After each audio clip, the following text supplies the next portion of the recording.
Hello friends, I know what you're thinking. It's an awfully long video. I don't blame you for having that reaction. In fact, I had it myself. That's why I'm adding this little introduction after having recorded the main part of the video. And so you'll notice, hopefully this works, underneath the title of the video in the description area, we'll have a little outline with time links to the video, and we're going to split it up into about 5 sections. So that if you're still interested, you can always find a place to leave off. There'll be a little pause between sections. You can go back to the beginning of a section, or however you like. So that way it's in a bit more manageable chunks than rather just a big ol' lecture, as it were. You'll notice the title is about, reacting versus calmly judging. And what that means is I'm going to be talking about, not specifically, but generally, are the difficult situations we're in. We're in difficult times, painful times for all of us, very confusing. I think it's understandable why some folks, and definitely, of goodwill, are really having to try and figure out what's the best way to proceed and how do I judge this situation. And so I thought it'd be worth really kind of talking about, but again, generally, we're going to be talking about principles, things to help you just assess a situation and be able to judge accurately with your own reason, with your own principles, following the moral principles taught by the church and, sound philosophy and psychology. So let me say explicitly what this video is not about. It's not any sort of official response of the SSPX to anything out there. It's not some sort of commentary of the society on political or religious matters or legal matters. It's none of that at all. I'm not going to be talking about anything specifically, historically speaking. It's just going to be in light of current events and not even having to do with the society alone, but also whatever the political fears and all these things that we're constantly hearing about and talking about and getting hit in the face with from the news feeds and all that. In light of all these events and why it makes sense because of all these events that there's an unrest, here are some good principles to ground ourselves in to be able to navigate them for our own sake and for the sake of our families. So we're going to start with how to basically do that, how to be able to calmly assess something and judge it. And then we're going to talk about a couple moral principles, some things that seem to be a little bit more forgotten these days, especially in the world of the internet.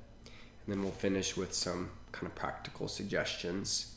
So to start with, we'll start with our goal, what we're working for, and then we'll go into those other sections. And hopefully it's clear and not too long, but remember, you can always take a break or go back to something. So without further ado, we'll go into part 1 of the video.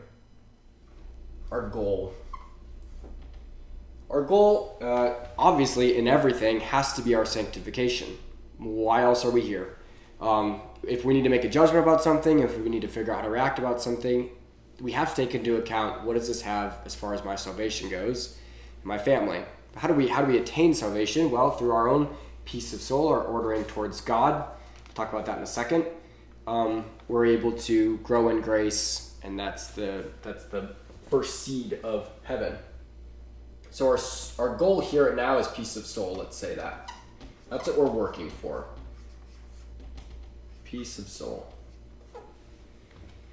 And by peace of soul, what I really mean, because we can think of different things that it could possibly mean, but what I mean is that when a soul is ordered towards God, when it is chosen to do the right thing as far as it is able to know, to work with grace, when it sees God as its final cause, the goal, the purpose of its existence, and it sees God as the first one to help it and the first one to love it, that's an ordered soul. Its powers and its actions and its will and its intellect are all ordered towards God. And when we are in that order, that tranquility of order we call peace. That's peace of soul. And so obviously our ultimate goal, it has to be sanctity. When sometimes we have to examine that, is that really what I'm working for in all of my reactions and judgments? Is that my goal? If it's not, something's wrong.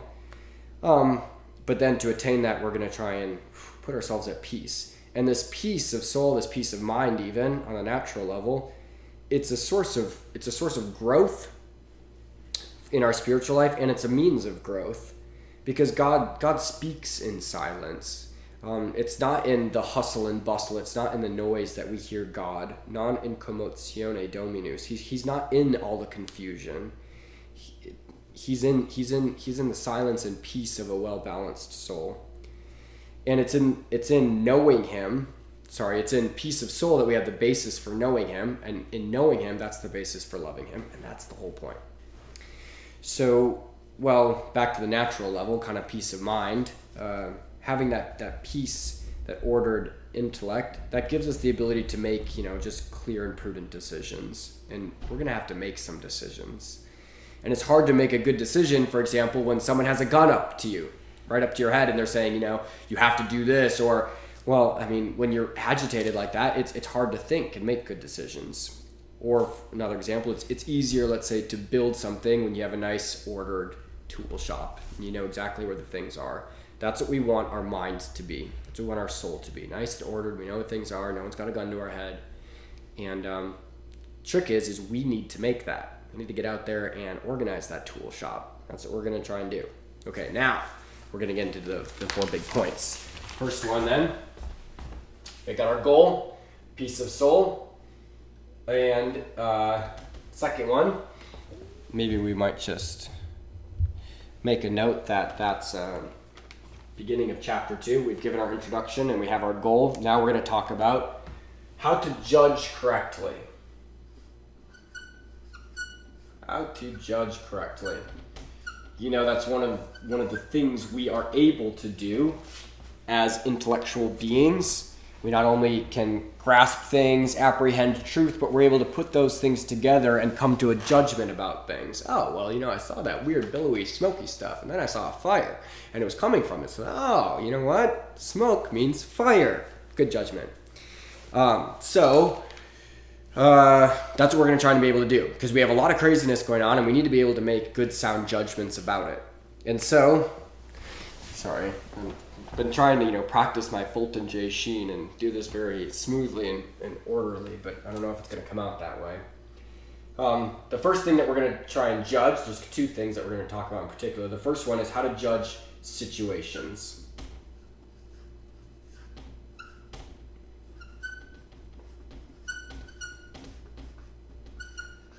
My 10th graders always gleefully point out when I miss letters, but they're not here. So if I do, you'll just have to gleefully point it out to yourselves. How to judge situations. What do I mean by that? Well, there's a lot of circumstances, turns of events, as it were, and we need to know just exactly what's going on before we know what we're supposed to do next. If there's a sudden noise in your room, our instinct perhaps is fear. It sounded like a lion just jumped through the window, but we have to assess the situation, get a grasp on reality before I decide whether I'm going to go for my gun, whether I just need to turn the lights on, whether my dresser just fell over, whatever it might be. We have to judge a situation so that we know how we can properly react to it. And we're going to try and do this calmly, because that's the big thing. It's the more agitated we are about it, and it makes sense why we are, but the harder it is for us to make a sound judgment. So calmly, what are we going to do? We have to know what a thing is before we can judge what we need to do next. What's step number 1? Stop. Just stop for a second. Why? Because there's always going to be some sort of emotional response. And we don't make judgments off of our emotional responses, because our emotional responses are just something on the physical level. I hear the noise, boom, and right away adrenaline kicks in. I could have fear, I could have anger because something hurt me all of a sudden, whatever it is. There's going to be some sort of emotional response. And to current events, we got fear, we got sadness perhaps, we got anger. Something's going to hit us right in the face. But first, just stop. That's not what we base our judgment on. Stop and consider before acting. We got to just, what is this really? What are we dealing with? Not just how do I feel about it. Of course, we're going to feel all sorts of things about it. But, mom puts the plate of asparagus or green beans rather, right in front of you at dinner, and you look at it and your first emotional response is, no, not beans. But if I stop and I assess the situation, well, I know they don't make me feel very good, but I know they're good for me, and it's obedience and okay, so I'll eat the beans. But I had to assess that situation and not just act off of my childish emotional response. So step one, stop, we need to assess. Step two, now we want to know what it is, know it, assess it, interrogate it, let's say. Let's call it interrogate, except let's just call it ask, because interrogate's a long word with lots of R's and stuff. Ask, what is it? To know a thing, Aristotle will tell us, is you have to know what its causes are. The causes are the different things that brought this thing into effect. You know, you got the table, its efficient cause is the carpenter, the material cause is the wood, the final cause is to put things upon. And the more we can ask things about this thing, the more we're going to know what it is. And I think we could do the same thing with situations. What is it? What are the causes of this situation that I'm reacting to? And again, I mean anything. I really am not referring to any one particular situation. Pick whichever of the current events that is most troubling you and practice with that. What are the different aspects under which I can examine it? What do I really know about it? Also, what don't I know about it? Because that's important. And so we can say, what caused this situation? Who are really involved? What's the purpose? Obviously, not everything's going to have a purpose, but sometimes if we see people, reacting in a certain way, we can ask ourselves, what are they going for? What's the purpose of this? Or what's the likely result? What's actually going to happen? Sometimes it's nothing. And sometimes it only takes a little bit of looking down the road to realize that it's not going to be much. What's the likely result? Here's a couple more important questions. What bearing does this really have on me?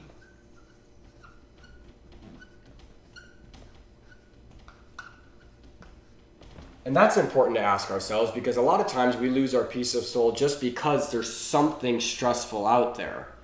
But that's not enough of a good reason for me to just get all flustered in my living room where nothing's actually hurting me at the moment. What is the actual bearing of this event on me? Am I being hurt by this? More importantly, does this affect my life, my happiness, and most importantly, does this actually affect my salvation in some way? Is this going to be something that keeps me from God actually? Whatever this circumstance, situation is. What bearing does it have on me, my life, my happiness, my salvation? What bearing does it have on my family, if that's my responsibility? And the answer could be something like, well, it could have an effect on my family. Okay, well then good. The next question is then what do I need to do about it? Or is it inevitable? You see, sometimes questions lead to other questions, but the whole point is we're getting to know more about what it is in reality, and not just my first feeling about it. Lastly, as far as when we're, asking about it, what don't I know? What don't I know about this? And that's important too, because a lot of times we are affected by a situation more because of things we don't know, which isn't the way to go. That's not how human beings are supposed to act. We act off of a conviction. Once we know something, then our will is able to either choose to latch onto it or to remove ourselves from it.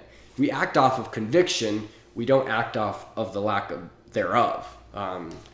If I don't know what it is, that shouldn't be a reason for it to move me, as it were. And okay, so that's how we want to do. We want to stop, ask ourselves, let's interrogate this situation. What really is going on? And breaking a situation, whatever it might be, down into parts like this, it's a hard thing, especially if we're not used to it. And it's harder the more the situation is difficult. Why? It's because fear makes everything huge. Fear is like a light source that's shining on something casting a shadow. And the closer it is to that thing, the bigger the shadow is behind it. And that shadow, that's our apprehension of the things. Oh my goodness, look at that thing. No, it's just a shadow. Whew. If we were to stop for a second, look, okay. So fear makes things huge, and the darker the situation seems to be, the harder it is for us to sit down and kind of like make that fear tame down. The more precious something is to us, for example, the more I'm going to react viscerally because I want to protect it. It makes sense. But just on the same line, the darker the situation is, the more important it is that we really sit down and try and figure out what's actually going on. Because the darker the situation is, the more fear there's going to be. The more we act off of fear, the more we're acting unreasonably, though. Fear is just reacting over a shadow, and a shadow is a lack. It's a nothing. It's a less than something. It's a lack. So the more darker, the more important the situation is, the more important it is that we have to sit down and figure out what it is before we start acting. We shouldn't jump into a life-changing career. No one should just jump into any sort of life-changing decision like marriage. No one would do that, right? So lastly, get practical, actually, when it comes to judging situations. Stop, ask, and get practical. What do I mean by that? It means actually do this. It's not enough, well, okay, I should stop and assess my situation. Okay. No. This is a big deal. And the ramifications of it could be very, very big. And we're going to talk about that sort of thing. I need to actually sit down, get a piece of paper if I need to, write out all these questions and really think about them. Ask other people. Don't just jump right into the fray. This is how human beings should act. We have an intellect. We can order things. And we can ask questions. We can talk about things abstractly without just having to grab our torch and run into the fray. So actually sit down, take your phone, turn your phone off, take your paper out, write out the questions, think about it. That's what's going to help us the most. Okay, so when we're talking about judging situations, we stop, we try and figure out what is really going on, what effect does it have on me, what don't I know about it, and then the conclusion of all that is what's reasonable for me to do next. Maybe I don't actually have to do anything. Maybe I do have to do this sort of thing to help myself or my family, and that's when we can get more and more practical. So that's the end of section 2 as far as how to judge situations. And now we're going to move on to section 3, which is actually 2.1, as it were. And my eraser is nowhere to be seen. Mm-hmm.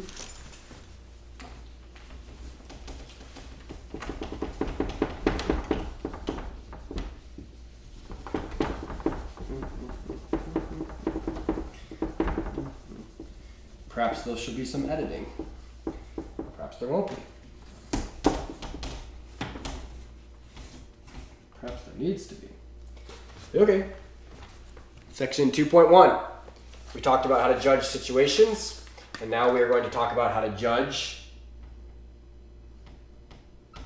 sources of information.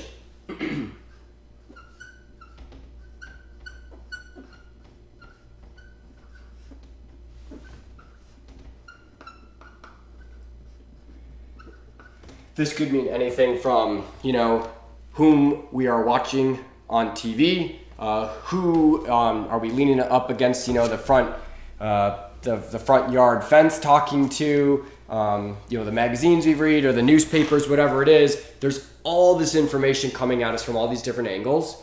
And we need to know that, of course, we all know this abstractly, but just because something is on the great internet doesn't mean that it's automatically true. We all know that, hypothetically. And yet, all of us have this tendency to, just because we see something in fine print or in bold print, to go, whoa, I guess it might be true.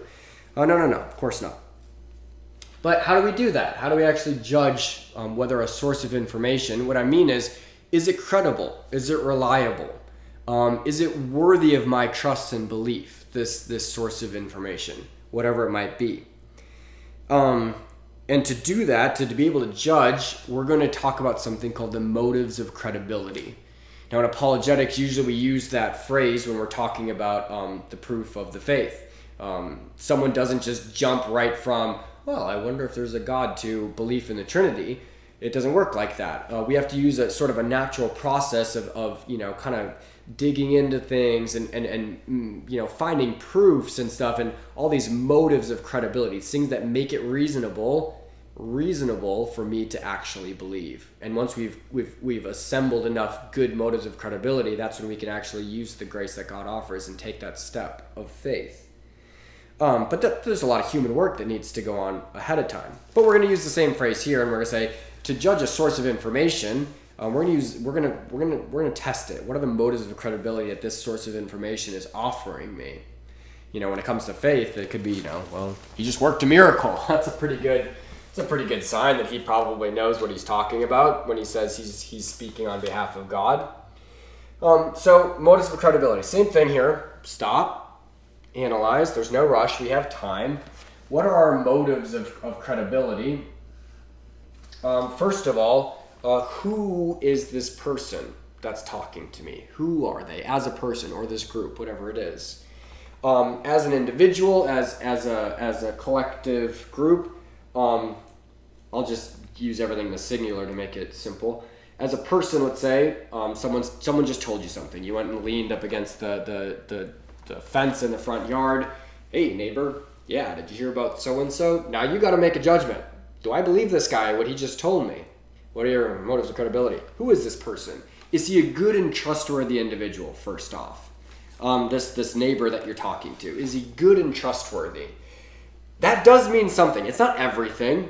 Just because someone isn't good and trustworthy doesn't mean that they can't tell the truth sometimes, that's for sure. If I'm sitting in the library, and the known, county crook is running down the aisle saying the building's on fire, I'm not going to be, oh, well, that's the crook. I'm not going to trust him. I'm probably just going to get out of there and take his word on it. But if the county crook catches me on the side of the road and says, I'm going to tell you how to get to heaven, and you don't know what you're talking about, okay, well, buddy, you don't have much to show for yourself. You don't exactly walk around with a very good and trustworthy disposition. It's a whole other question. So that's the first thing. Good and trustworthy. Who is this person as a person? Who are we dealing with? Let's say, your neighbor's saying, did you hear about so-and-so? You're going to have to make a decision based on who you're talking to. Does that person that you're talking to have more credence, more motive of credibility than the person, let's say, that he's talking about? Which one should I actually believe more because of their known trustworthiness, reputation, or authority? For example, if I'm talking to my neighbor about I have chronic, some sort of disease, and neighbor goes, well, all you really need to do is apply, this sort of ointment made with tea and brown sugar.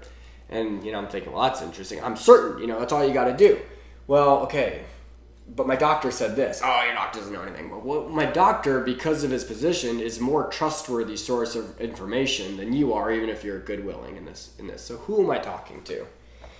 Are they our friend? And that's an important question, too. If you know that the person that you're talking to doesn't usually, have it out best for you, that's a reason to doubt what someone's telling you. Excuse me. The marker disappeared. That's a reason. Does it make more sense, for example, to listen to an enemy of the Catholic faith when they're talking about the church? We should put credence on the side of the one that we know is the friend to us. It just makes sense. Or an enemy of a superior when it comes to someone attacking a superior. Okay, so who are we talking? Who are we dealing with? Are they friends? Excuse me. Are they good and trustworthy? The next point is, what's their motive? There's always a motive. There's always a motive. Why are they telling you this? What's their purpose for relaying this information to me? Is it because they legitimately care for my good, for my salvation? Look, I really care about you, and I really think that this relationship you're in is a bad deal for your soul. Well, I really do believe that you care for my salvation. Well, that's a reason to trust someone. If they legitimately care for your good and your salvation, But if not, that's a big reason to not trust someone, let's say. That's a lack of motive of credibility. Are they telling you this for some sort of personal gain? Are they just out to push an agenda? We know oftentimes public sources of the information we get are pushing an agenda. Why should we trust them if that's what their purpose is? Are they clearly out to get someone? Or are they clearly out to get someone? Sorry, brain lapsed. When it comes to clearly out to get someone, the example I just thought of was, if you're talking to someone that's about someone else, and those two aren't friends with each other, you should always take that with a grain of salt. Example, if you would talk to a Minnesota Vikings fan, years back about what they thought of Brett Favre, they would be like, he's somewhat of a good quarterback, I guess, but I just don't, and they usually don't have many good things to say. Now, fast forward a couple of years, ask a Packers fan about what he thought about Brett Favre after he made the switch over to the Vikings, and you wouldn't have heard very many nice things at all. Whom are you going to believe in that situation? Well, you just got to know that when you're dealing with animosity between people, you should always take their information with a grain of salt, because anger, animosity, that tends to inflate things. That's just common sense. So what's their purpose? Perhaps they're just out to get someone, especially if the people he's talking about, isn't their best friend, as it were. We should always take the words of enemies with grains of salt. The next thing we're going to ask so remember, these are motives of credibility, and if they're positive, that's a good motive. Who is it? He's good and trustworthy. What's his motive? He's looking out for me. What's the next thing we're going to ask? What's the information itself or the reliability of it?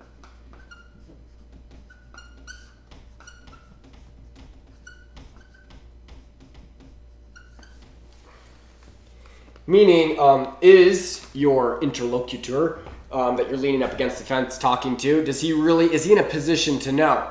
Does he really know, did you hear about so-and-so? Okay, how do you really know that's what he was up to?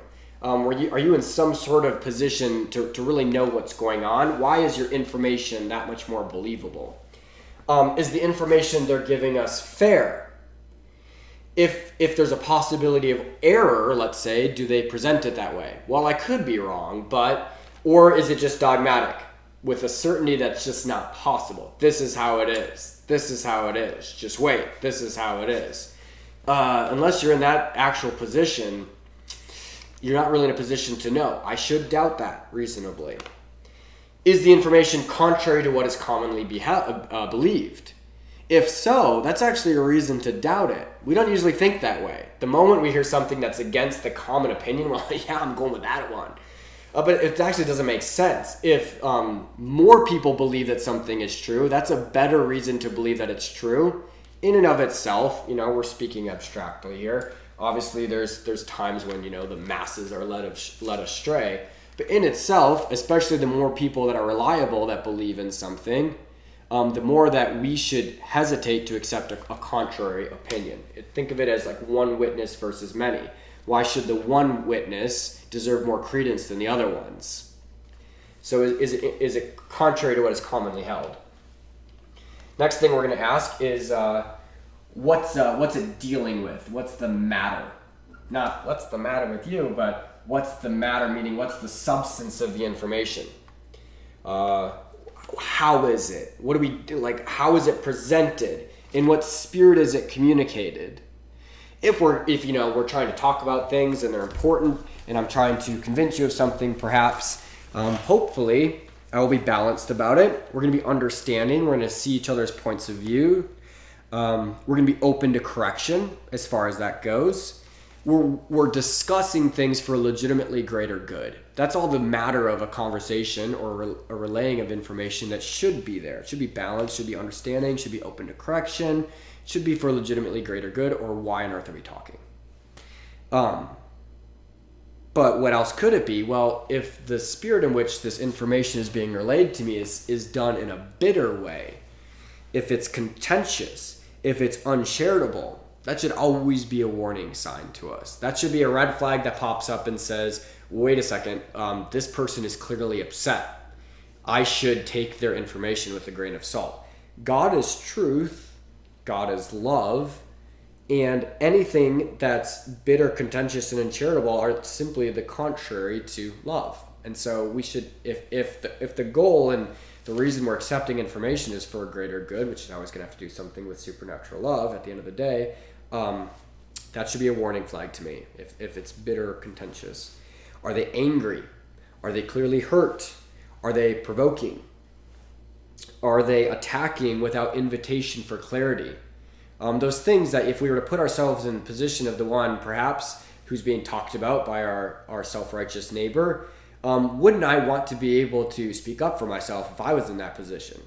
Of course, that only makes sense. That seems just. But when the information is being relayed to me without any sort of invitation for clarity, something's wrong there. Or when someone is presented as guilty until proven innocent. We all know that's unjust. And yet, a lot of times, that's the way information is presented. This person did it guilty. Wait a second. That's not how it's supposed to work. Not guilty until proven innocent.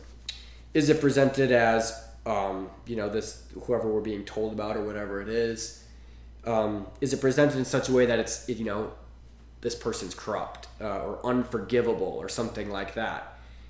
You see, all of these things that are contrary to a balanced approach to someone, whether or not they're actually in the wrong, they should always give us some sort of hesitation to trust the information that's being given us.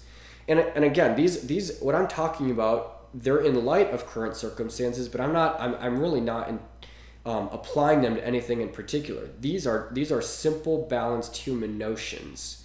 And if you want to check it, apply it to yourself. Wouldn't I want to be given the chance to excuse myself if someone thinks I've done something wrong? Or does it ever make sense that someone is presented as corrupt and unforgivable? If that were capable of being true, well then shoot, that simply can't be the case, because think of what it would mean. None of us would certainly have a chance to get to heaven if there's anything we can do that was so corrupt as to be unforgivable. And it doesn't make any sense.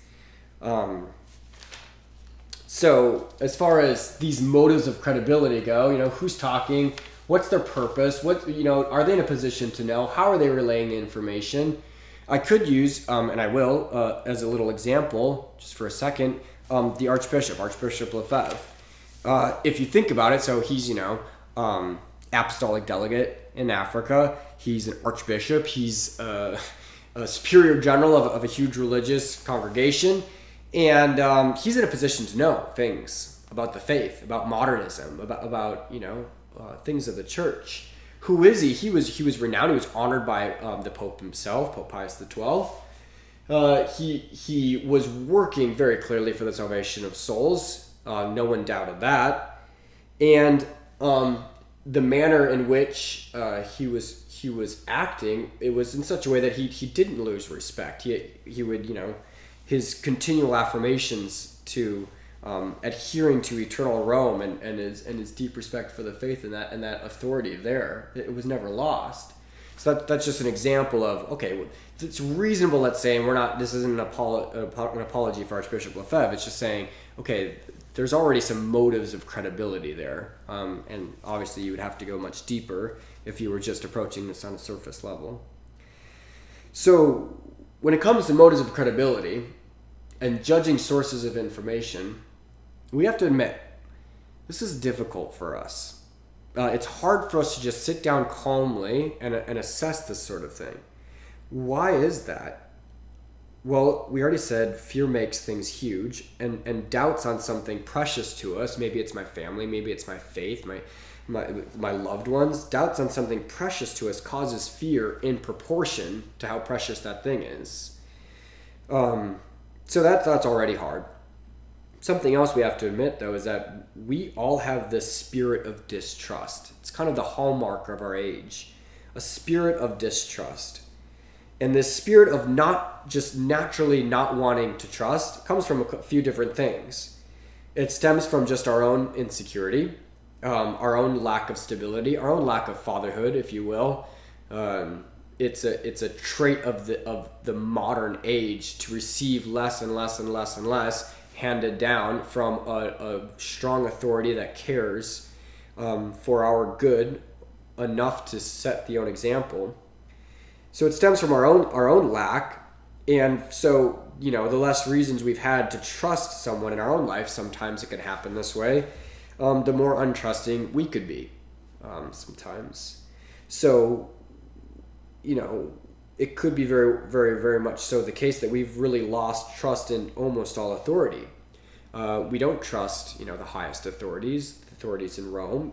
There's been difficulties. Modernism is clearly affecting things. We don't trust our civil government. We have all these conspiracies about communism and liberalism, and obviously there's truth to it. There's reasons of doubt. Truth to it, meaning truth to there are reasons to have some lackings of trust. I apply and adhere to no particular conspiracies, if any at all. That's for sure. But even in our own lives, our own personal lives, sometimes we've lost trust in our own personal authorities, our parents even, and for sometimes legitimate reasons. And all of these things build up, and we end up with just this real kind of lack of trust, this missing of a foundation of simply trusting confidently. And so we're instinctively quicker to latch on to a doubt rather than to just stick with what we know is stable. That's not a good trait in us. We're not excusing this. We're trying to expose it. We have to admit this about ourselves. We're instinctively quicker to latch onto a doubt versus sticking with reality, when that's not the more reasonable thing to do. The more reasonable thing to do is to stick with what you know is true and constant, and to take a doubt with a grain of salt and be able to analyze it. Everyone knows, perhaps not everyone, but when it comes to fishing for trout, anyone who's ever really fished for trout knows that you're not going to catch a trout with a big wacky bass plastic worm. It's not going to catch any trout ever, and people know that. So what do you if you're fishing for trout, you got to match the hatch, little maps, there's all little things that and you're tried and true. You know your spots, the weather patterns, all these things because you've done your homework and it works. Just because someone comes along, maybe it's just someone that says, hey, you should quit all of that fancy fly fishing stuff and try some rubber worms. Just because someone puts a doubt doesn't mean that it's more reasonable for you to just say, well, just because he said so, I should. First of all, who is he, et cetera, et cetera, et cetera. But second of all, it just doesn't, it's not more reasonable for me to go against what I've commonly accepted as true, and I haven't had a real positive reason to doubt just because now there's a negative reason saying the contrary. Okay. Don't know if that example works. Works for me. Another reason why it's so hard for us to just sit down and do this is because we tend to magnify our own human problems a lot bigger than they are.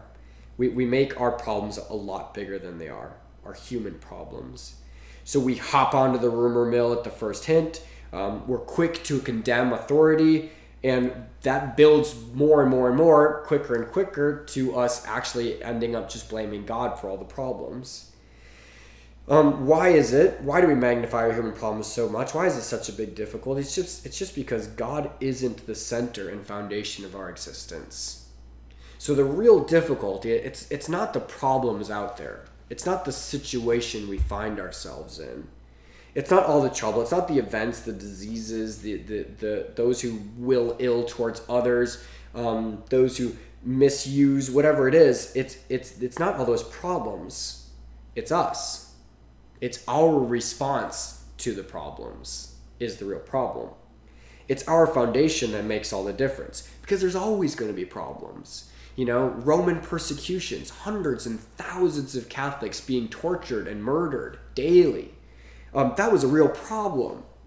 You think of, the time where there's anti-popes. There's various men claiming to be the highest authority and different saints on different sides. It was terrible, terrible confusion. Those were problems. You got times of revolution and reformation where the very faith is being attacked, and there's guillotines and those were problems. The problems are always going to be there. And we can't really think that those times were cakewalks, and we really can't find a time in the church when they weren't there. And there are so many saints from all of those times. What's the problem? It's not the things. It's how we're reacting to them.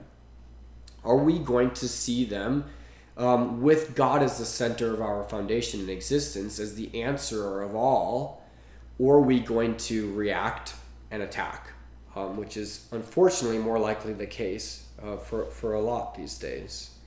So what's the foundation that needs to be there? We simply need to know God. We need to know God as he is. If we really knew our Lord, if we really knew God as he is, we simply couldn't be afraid. So to sum up all this, our how to judge section, I will relate to you in 3 little steps. St. Ignatius's rules for the discernment of spirits. If you've ever been on an Ignatian retreat, there's a couple conferences where they say, discernment of spirits. And for sometimes you're kind of confused, why are we even talking about this? But it's important to be able to distinguish. And that's really all we've been doing. So I pulled out a couple of the biggies of St. Ignatius's rules of discernments.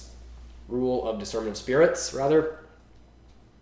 And his first one, and this is the big number one, and this is one you'll definitely hear on retreat, it's in a time of fear or crisis or confusion, in a time of despondency, in a time of difficulty, don't change.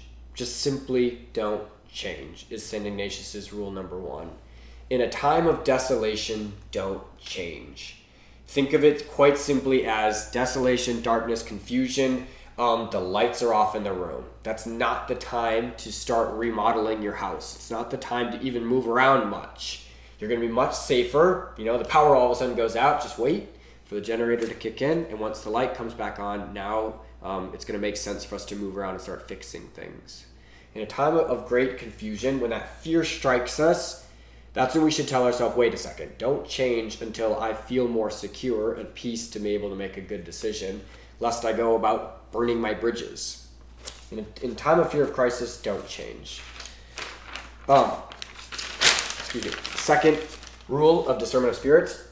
I'm not writing these down. I'm standing perhaps authoritatively because this is important. Our second rule is identify the source of the spirit or whatever it is, the worry or concern. And that's what we were talking about for how to judge. That's what St. Ignatius means. He means work to know what something is, whence it came, why it is how it is, and what is reasonable for me to do in reaction to it. Ask the questions about it, find the objective answers. That's what St. Ignatius means by just identify the source of this. What is it that we're dealing with, and then identify the response in my own soul, the source of the response in my own soul. Not so I got to see what the thing is, but then how I'm feeling about it is important too. St. Ignatius says there's two possibilities here. If I find myself in a situation, I've realized something, I was just told something, and now I'm troubled. Oh my goodness, this is a difficult situation. I have to do something. And if that something is something along the lines of pushing myself to be better, to get closer to God, to reach out to God, to in some way make my life better, to do the right thing, then that turbulence, that kind of difficulty of mine, that's from God. That's the grace of, the hound of heaven. Things aren't going to work out for you until you've converted. And that sort of turbulence, that's from God. And so if I'm troubled, if I'm stressed, and it's something that pushes me to make things more ordered and to get closer to God, good. That stress, let's say, is allowed by God. It's the Spirit of God pushing us. But if I'm troubled and moved and I'm stressed and it moves me to what? Attack others, or to spend more time away from God, to stick my nose into a screen and to keep just building up my stress and difficulty of life, that's not from God. It's simply not from God. Because the Spirit that's from God, that one that helps me become better, that's going to conclude in our peace of soul. But the opposite, the one that makes me turn away from Him or lash out at others, that's going to increase our agitation, and it's simply not from God. Simply not from God. So we use those rules, these rules, on how to simply assess a situation and calmly respond to it. Okay, that's the conclusion of part 3. Alrighty, we are now moving on to the next big point. We talked about what we're working for. We talked about, following the principles for the discernment of spirits of St. Ignatius, how to judge situations, how to judge whether or not a particular source of information is trustworthy or reliable, and how we are meant to respond calmly and reasonably. And the next big point we're going to talk about are some moral principles relative to the difficulties we're having these days, the things that are causing us to lose our peace, things that are confusing, especially as far as internet goes, because it seems like it makes a lot of things okay.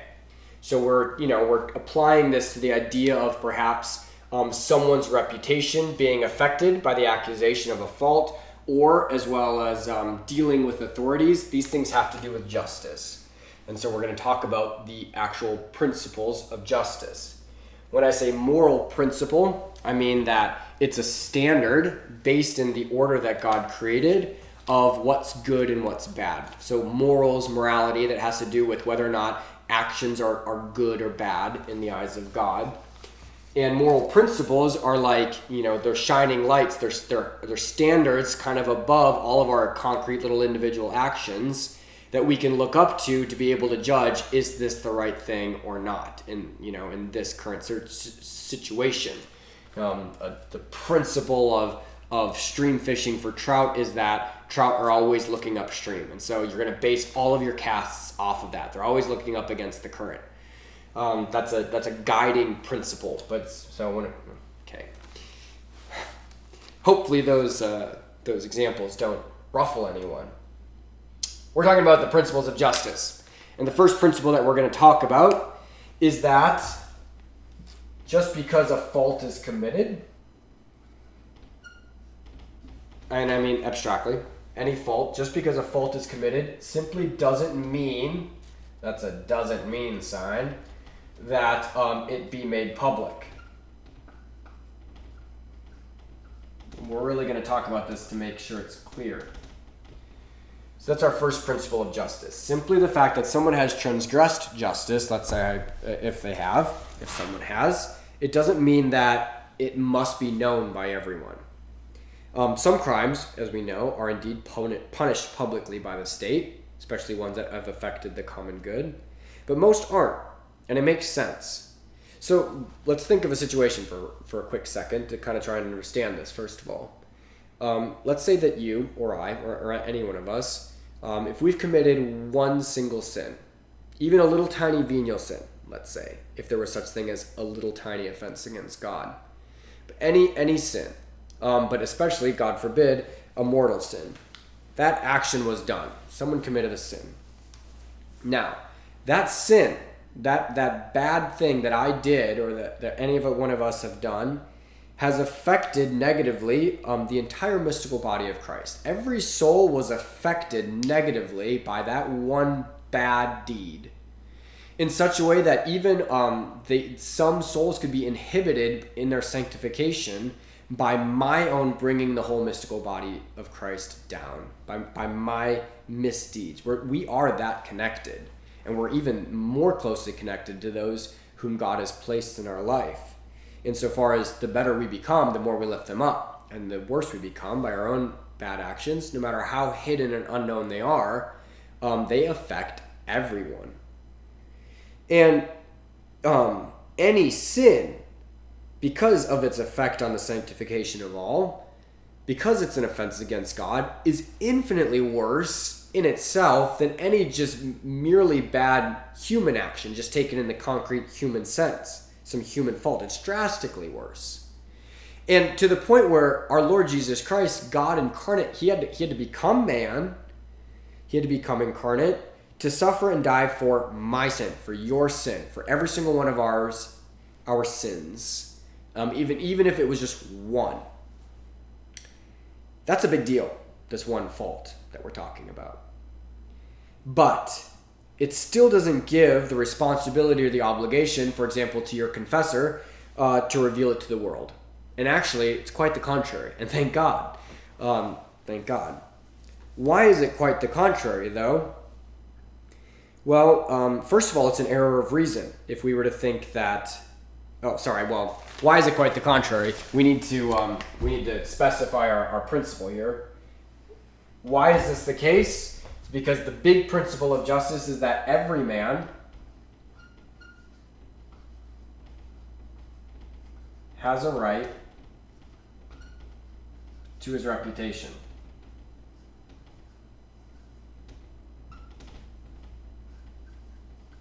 Reputation. Every man has a right, every human being has a right to their reputation. This is a basic principle of moral theology. Every man has a right to a good name. And we're talking principle level. This is regardless even of whether or not he's committed a true fault. Simply speaking, every man has a right to his reputation. Now, why is this? Well, first of all, the opposite would be an error of reason. It just simply doesn't satisfy justice for a man's faults to be exposed to the general public. Justice is in the hands of God. Why? Because justice has to do with offense against God. Vengeance is mine, saith the Lord, and all of that good stuff. These things mean something. God is the one that will restore justice, and for someone's reputation to be harmed is not a restoration of justice in itself. That's an error of reason to believe that. What is it actually fixing? Nothing except perhaps my personal vindictiveness, my personal vindictiveness, my vindication, that's the word I was looking for. That's to a degree is satisfied. And that's why there's so many injunctions against revenge. It's because God knows we are selfish like that, and when we're hurt by something, we like to get back. But that's an error against reason. There is no restoration of justice, even if we make someone else suffer because of their legitimate or not true fault one way or another. God does that. More basically, though, why does every man have a right to his reputation? It's because we are created social creatures, which means we have to live in a society, meaning a group, an organized group, more or less, of human beings. And with a tarnished reputation, again, regardless of whether or not it's legitimate or not, with a tarnished reputation, life in society becomes proportionally difficult or even impossible. For someone who's been labeled as the town crook, for someone who's been labeled as a thief or whatever it is, normal life in society becomes impossible. And it's simply not in the order of justice. So it becomes proportionally difficult for that person, let's say, whose reputation is now harmed. He'll be perpetually untrusted because society, let's say, gossip, the world of gossip doesn't forgive. So even if the person has repented and legitimately served his punishment, he's still now suffering because of his lost reputation. And it's an unspeakable harm to the possibility of any future life of this individual. And there's no such thing as just an individual. We're connected. And we all have family, and that family is family, and that family is perhaps under some sort of organized community, whatever it is. Everyone becomes affected from just one person's reputation.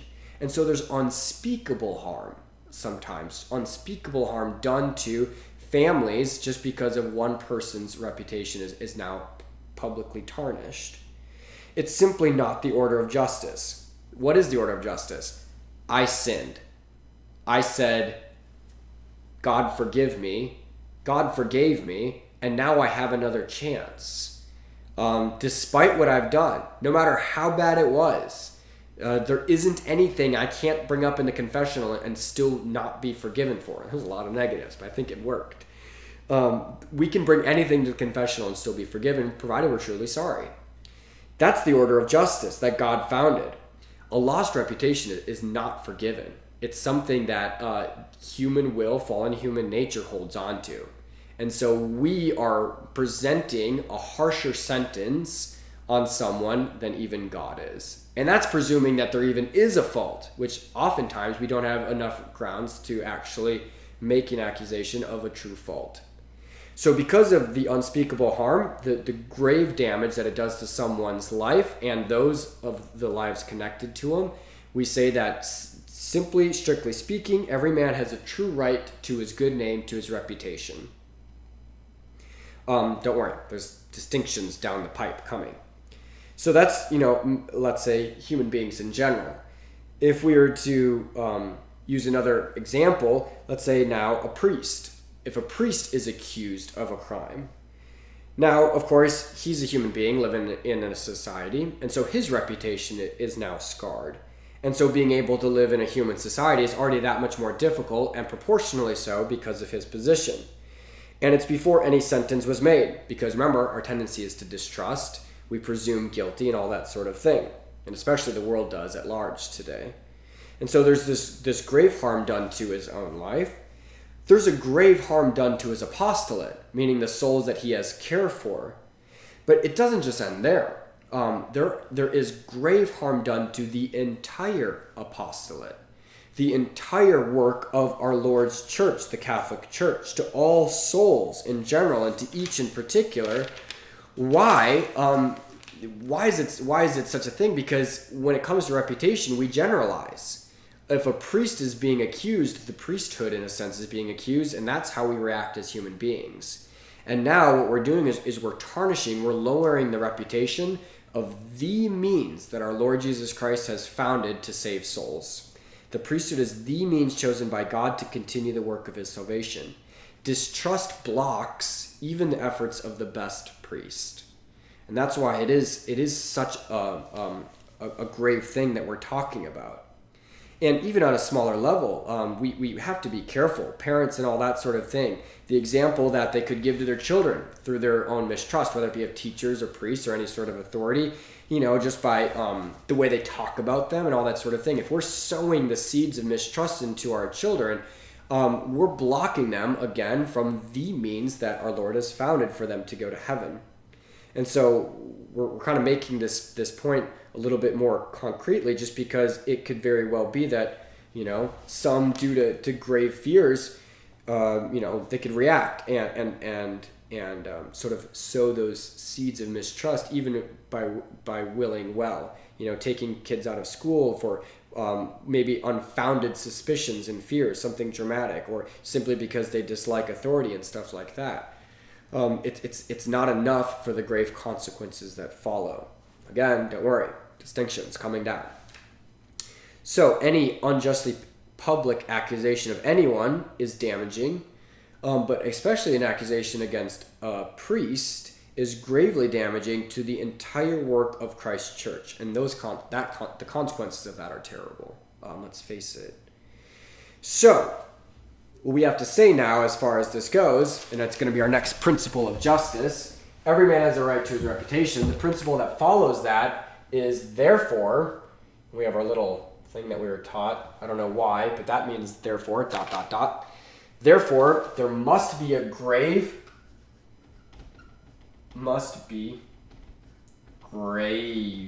meaning very serious, and proportionate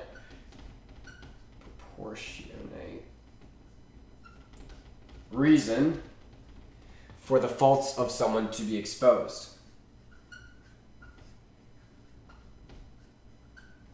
Let's just say for faults to be made public.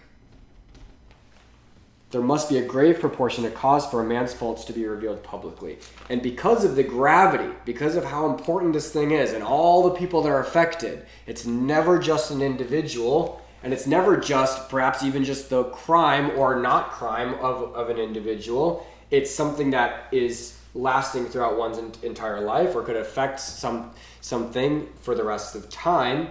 Because of how serious all that is, the next principle that follows that, therefore,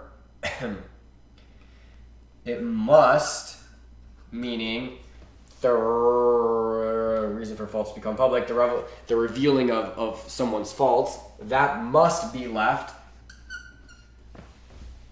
to the highest authorities.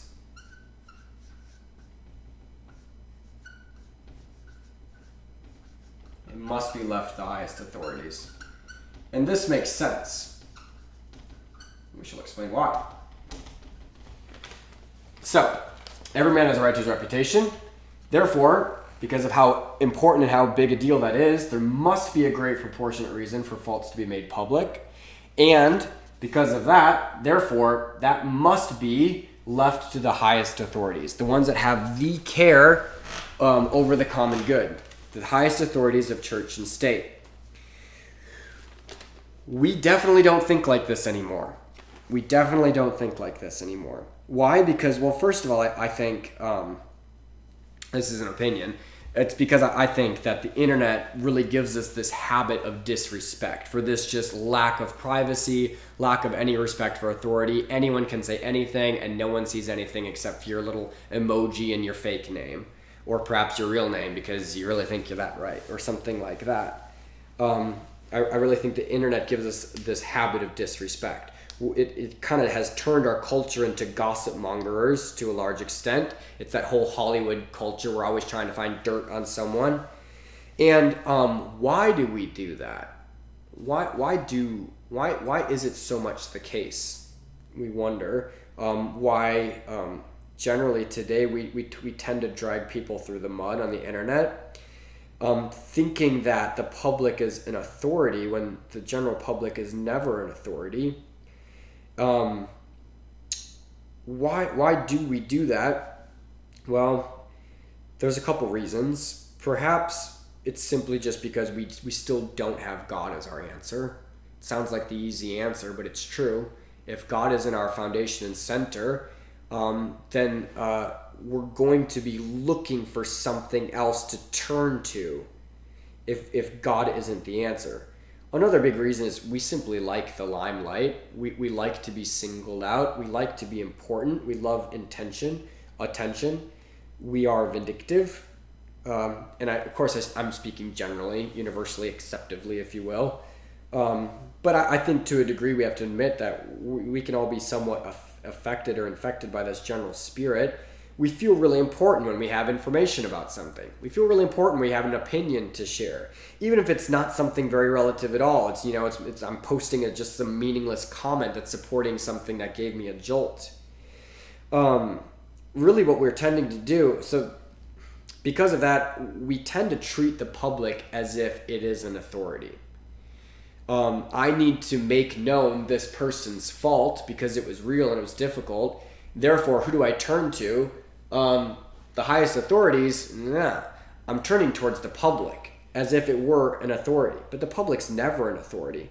Telling everyone in the world never, ever, ever fixes an injustice. Why? Because everyone in the world, they're not given the means, the ability, and the authority from God to fix injustice.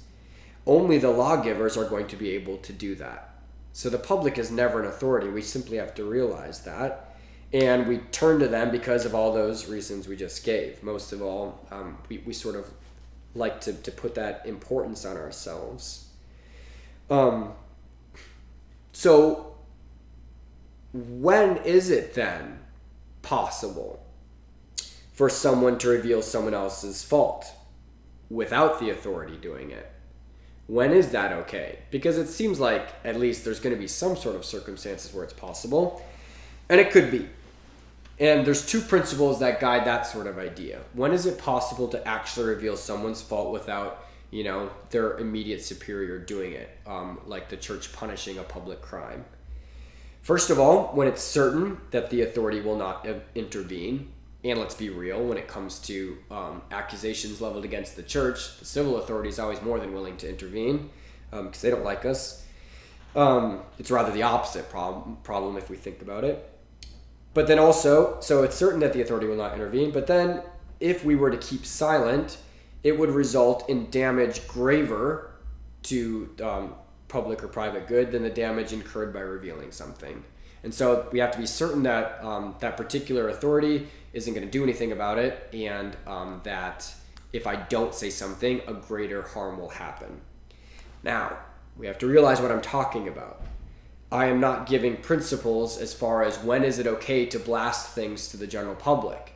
The general public is never an authority. Public defamation is never permitted. Why? Because of these principles guiding it, and they stand. Public defamation is never the answer to the fixing of a crime because it can't be fixed that way. Only a lawgiver can do that. And so when we say when is it permissible to reveal someone's fault, I mean when is it permissible to actually go to someone else at all? Public defamation, never okay. Public exposition, never okay. If I need to approach a higher authority, or if I need to approach someone who I know is going to be able to help the situation, okay. What are the principles that are guiding that? I know that person's the people that are dealing with the situation right now aren't doing anything to help it, and I know that if I don't say anything, it's going to get worse. What do? I have to go to a proper authority, someone who can actually help the situation. And we have to be honest, it's never going to be the public. So we have some objections, St. Thomas Aquinas style. I can hear the objections in the back. Yes. Well, I went to the authority and they didn't do anything. And therefore, it makes sense, it's justifiable that I tell the general public at large. What's our response? Well, no. Public defamation is a clear transgression of a lasting right to a good name.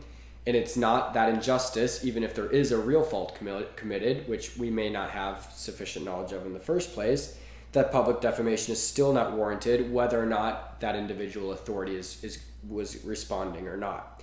Appeals are always possible as well. We have to be honest as far as that goes. If this particular authority isn't going to do anything, well then we need to go higher up the chain, or we need to find an individual that has a reasonable place within that chain that's going to be able to do something to help. But we have to realize it's a selfish step and one that's simply vindictive if we're going to settle for something that's simply wrong in itself. That would be to say the end justifies the means. Means being public defamation is somehow going to justify what I'm doing. Now, the justice that's served to the individual is going to justify what I'm doing, which is the public defamation. That's always a fault. It's never okay. It's always a sin. It's a grave sin against justice. And so it simply can't be allowed still. So that authority doesn't work because it's still trying to excuse that objection doesn't work because it's still trying to excuse something that's wrong in itself. Another objection that someone might say is, well, doesn't the guilty person deserve it anyway? What's the big deal if someone has actually committed a crime and now the world knows about it? Well, I mean, that was a terrible thing for those persons to do, whatever it is.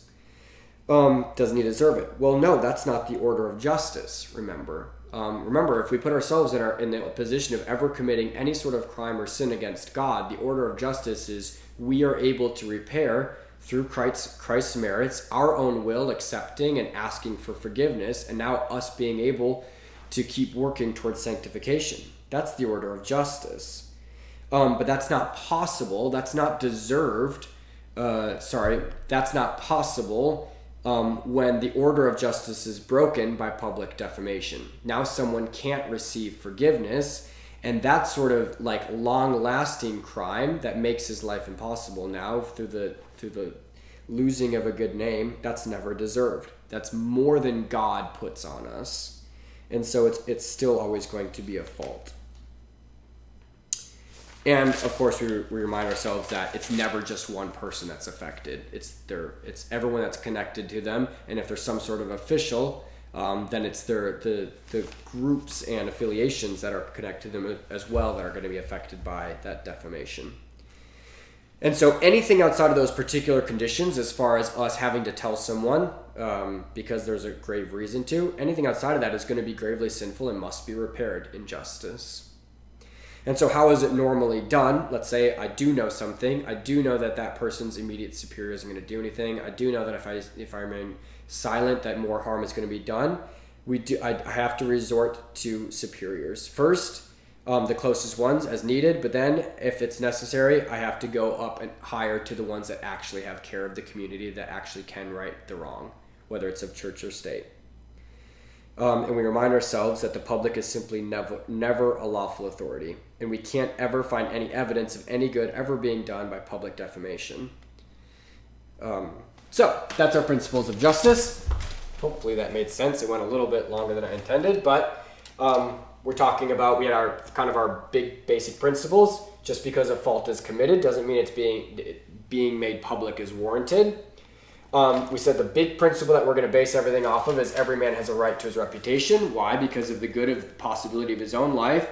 And again, we're meaning whether or not there's actually a crime committed, he still has that right, because that's in the order of justice, how God treats his souls, the ability of forgiveness and all that sort of thing. And so there must therefore be a grave proportionate reason for us to speak of someone else's faults. And that grave proportionate reason must be for a higher good. And it's never just something that's done publicly. It must be left to the highest authorities. And so that's how we must approach a situation, is going to the ones that actually have care over our community, that can actually restore justice. And that's how to keep within the bounds of the moral principles of justice.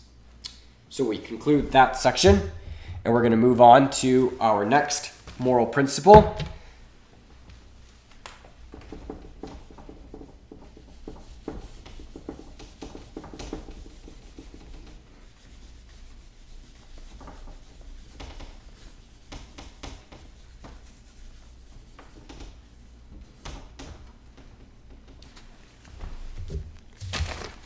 Our next moral principle, the next section we're going to talk about, are the moral principles that have to do with obedience. We don't like this one too much. The moral principles that have to do with obedience. And this is applied, of course, to, accusations leveled against, the Catholic Church and problems that we have with, well, let's say modernism or something like that. Our reactions against superiors when we don't like what superiors are ordering, stuff like that. All these very common obedience issues that we have today and which trickle all the way down into our own families.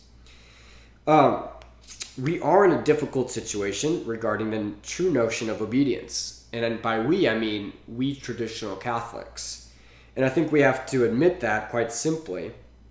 Why? Because we all sort of base our idea of obedience / disobedience, or rightful disobedience, if that's a real thing, on the example of Archbishop Lefebvre. But the example of Archbishop Lefebvre requires precise distinction. And without that precision, it could very well be used as a justification, and a bad justification, for actual disobedience. And it is. It simply is these days. And so we have to remind ourselves, and we're going to study real quick, the real principles regarding obedience. So that, we do that precise distinction work and not be justifying ourselves. Use the whole board here. Principle number 1, authority comes from God.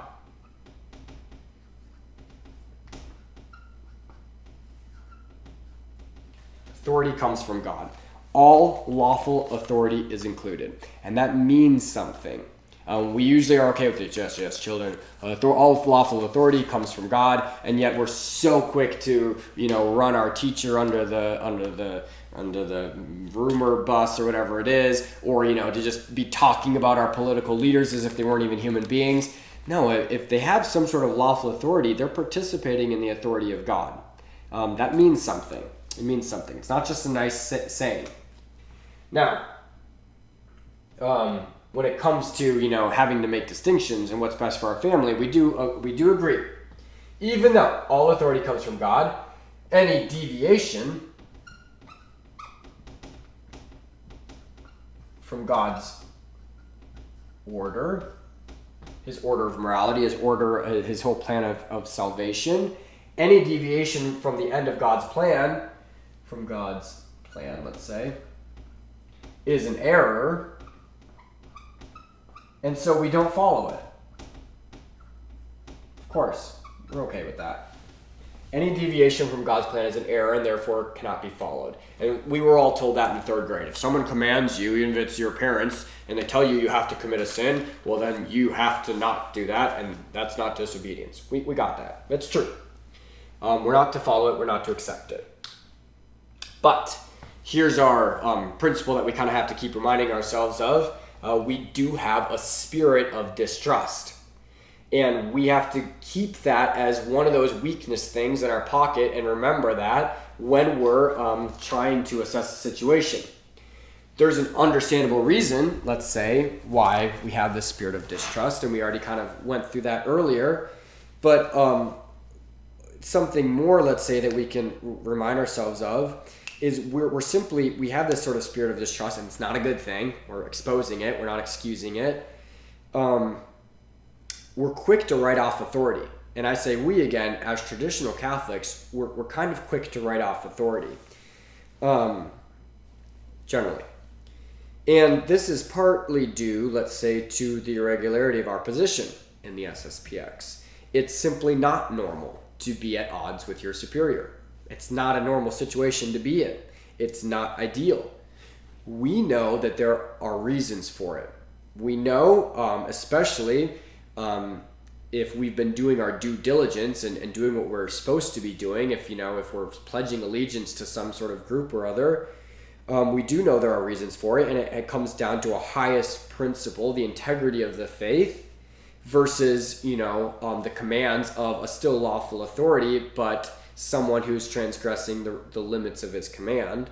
We know that it does come down to that, the balance between preserving the integrity of the faith versus a human obedience, let's say. And we're going to kind of say exactly what that means. But we perhaps sometimes can be quick to think that just because the Archbishop did his own thing, that sets the precedence. But simply not true. That idea, that mindset fails to take into account the Archbishop's whole example. Read the biography of Archbishop Lefebvre, and it's very, very far from just doing his own thing. It fails to take in the whole rest of his example. The slow and painstaking work of prudence and negotiation and working through things. It fails to take in the whole rest of his example to just say, well, just because the authority's not doing what they're supposed to be doing, we're just going to launch off like Archbishop Lefebvre did. That's a failure to actually take his true example. So, first of all, we have to be absolutely certain. We must be absolutely certain before we tread on the waters of so-called lawful disobedience. We have to be absolutely certain about what we're dealing with when we tread on those waters, or the waters of acting or speaking disrespectfully of our authority, for protests, for complaining even just in front of our family about the decisions that an authority has made. We have to be really certain. We have to be really clear what we're doing here, because authority is still from God. And because the harm done to souls by the spirit of distrust, griping about our authorities in front of others, especially our children, is immense harm. We need trust. It's the foundation of faith. We need that. And if we're undermining that ability in those around us, especially those dependent on us, that's harmful. And so when I say we have to be absolutely certain, when is it actually okay to disobey? When is it actually okay to disobey your lawful superior? Actually, never. It doesn't actually ever work. Lawful disobedience is basically a made-up term. What really is the case, even if perhaps sometimes we can use it in a sense and hopefully in the context we understand what we're talking about, what we really, really mean, what is really the case is if a superior transgresses, if he goes beyond the limits of his authority, since it's outside of his authority, that simply doesn't bind his subjects anymore. The mayor of whatever city can't bind the subjects of the mayor of a city in a different state. It's outside of his authority. The Minnesota DNR can't put hunting restrictions in North Dakota. It's outside their authority. And it's not disobedience if they say, hey, you people up there fishing on Devil's Lake, you can only keep 7 walleye. And the fishermen say, well, forget it. We're going to keep 10. That's not a transgression that's not a disobedience, because it's not in their authority to make that judgment call in the first place. So that's what lawful disobedience really is. There's no such thing as it. It's just when an authority goes beyond their real limits, they're not binding anymore. More than that, there also must be a grave proportionate reason to even speak out against authorities, to make some sort of declaration against the command of authority. And I mean, even if it's not right, if the governor of wherever says, I'm putting restrictions on, the speed limit on Highway 27. That's against our rights. We're going to go picket line and stuff like that. And if there's not a legitimate reason for us to protest because, the speed limit was changed from 75 to 65, what are we doing? We're digging into that spirit of distrust, and it's not helping anyone. There has to be a grave proportionate reason for us to speak out against authorities. We have to be very certain of it. A good example, I think, would be speaking out against abortion. We're out there in front of the Capitol. We're holding up signs. We're praying rosaries. We're acting respectfully and charitably. But we are making it known that we disagree with this human decision of our lawful authority. That's a proportionate and a grave cause. We have to have a proportionate and a grave cause to deliberately transgress their commands. And by that I mean, authority says, thou shalt not keep more than 7 walleye. We have to have a reason to say, no, I'm going to anyway. And a good reason would be because you simply don't have authority over me or over that. And again, I refer you to the life of the Archbishop to see the slow deliberation of prudence. Basically what we're saying is, when it comes to this whole obedience question, much more consideration perhaps has to be had for long-lasting effects. Well, what are the effects of my actions if I'm going to speak out against an authority, and how am I treating authority in the first place? How is this going to affect how my children think of it, or whatever it is? And again, lastly, as far as obedience goes, and any deviation against our lawful authority goes, again, there's never, ever a justification for disrespect, for uncharity, for bitterness, for slander. None of that is ever justified, no matter how bad the authority might be. It doesn't make sense. There's never a reason for us to transgress a lower rule, if we can call it that, of morality just because we don't like someone or something like that. There's never a reason for disrespect, for lack of charity, for bitterness, for slander, and it's simply not. It's not the way we're meant to do things as Catholics. Okay, so that more or less concludes the 4 big things we wanted to talk about. How to calmly respond to situations. We want to put God as the center of our existence. God and our salvation need to be the criteria of our judgment. We want to work towards peace of soul, peace of mind, to be able to assess things properly. We have to be able to know them, so we have to learn and practice how to judge situations, how to judge and to identify the credibility of what information we're receiving, because there's so much of it these days. And we have to keep these bigger moral principles in mind, I think.